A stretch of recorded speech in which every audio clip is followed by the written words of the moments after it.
The U.S. administration is expected to announce an $800 million military aid package for Ukraine that could include cluster bombs. Now, Kyiv wants the weapons for its ongoing counteroffensive against Russia. But the bombs are highly controversial.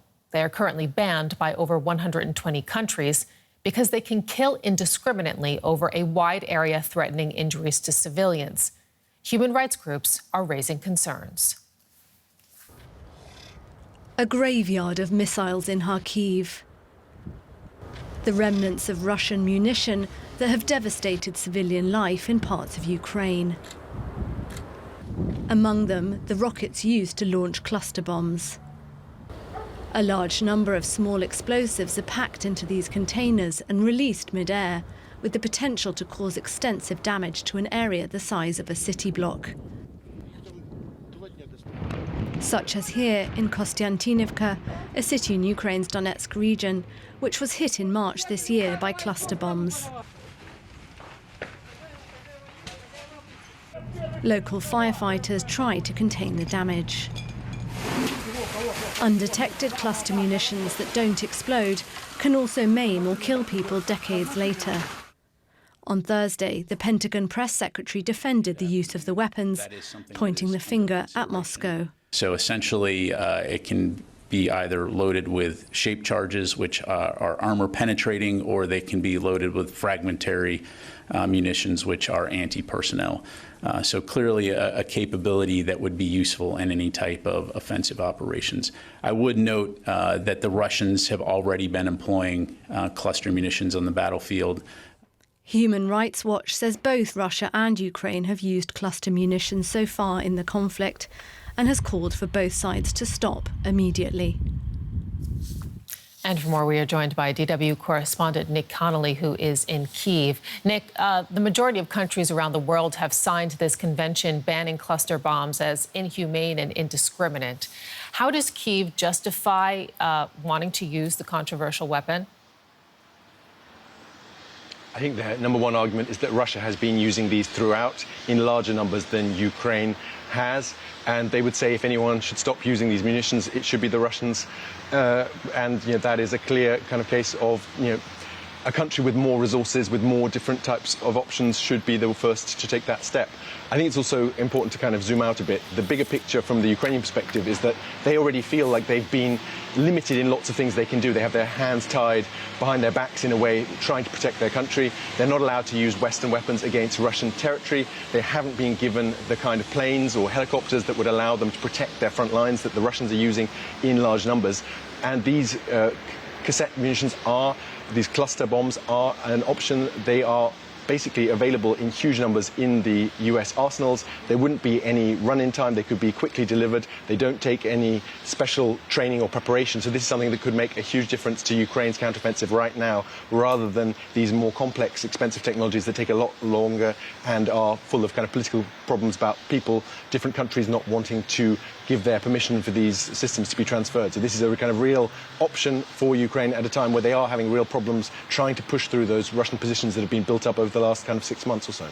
But Nick, one of the key concerns is that cluster bombs are imprecise. They tend to leave behind a large number of, or they tend to leave behind some unexploded munitions, or they could do so, similar to mines, posing severe risk to civilians.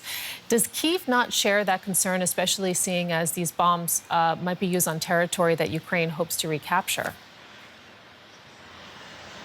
As for the imprecision, I think it's important to bear in mind that urban warfare settings with lots of civilians still left, like Avdiivka or Bakhmut, those are the kind of exception rather than the rule. Most of the fighting right now is going on in pretty open country, agricultural areas in the south, in Zaporizhia, where there are comparatively few civilians directly around those positions, where there already are a lot of mines, so people are constantly being told to not go anywhere near that fighting. So I think that is less of a risk than in the urban setting, where obviously we've seen damage to civilians, as in the report there in Kostiantynivka.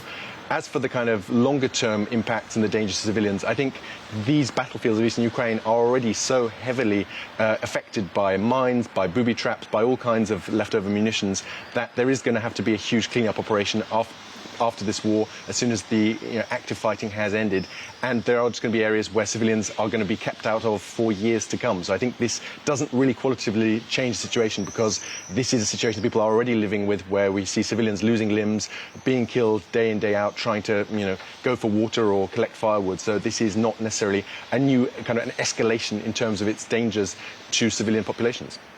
Nick Connolly in Kyiv. Thank you, Nick.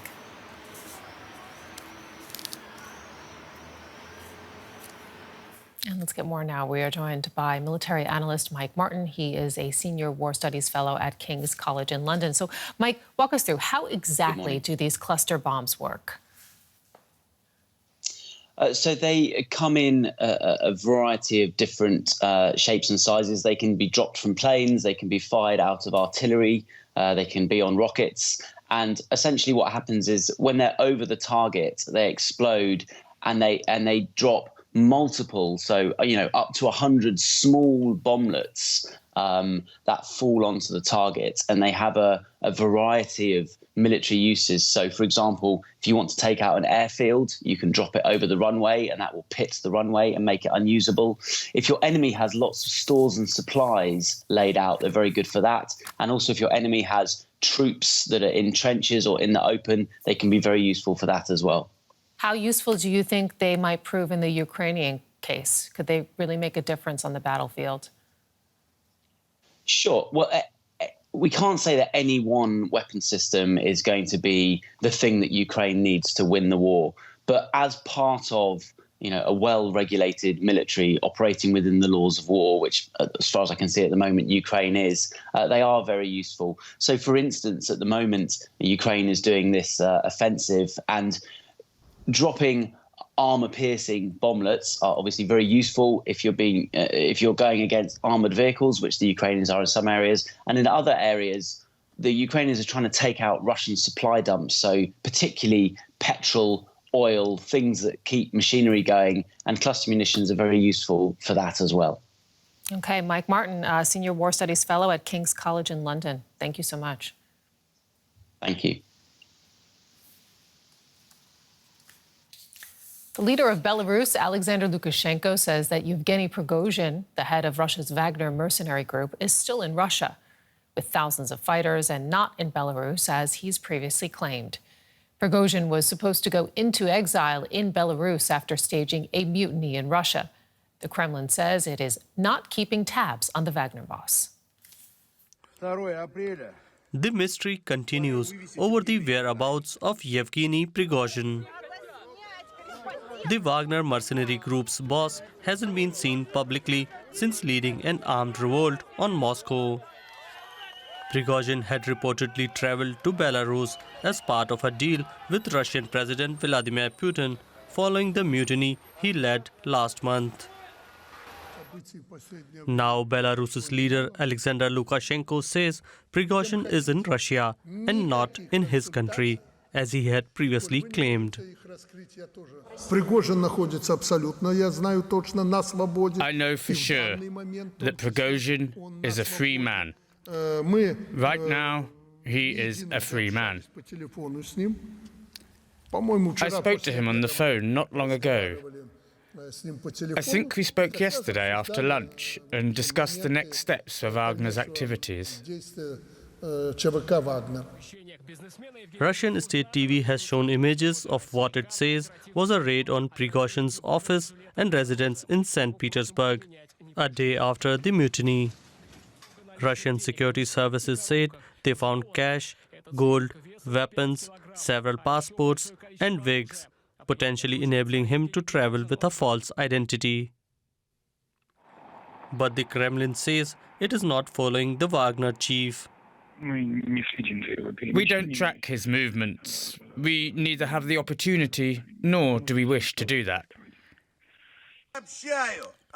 During the mutiny, Putin threatened a harsh response to those taking part. Now it's not clear what has happened to the man who led it.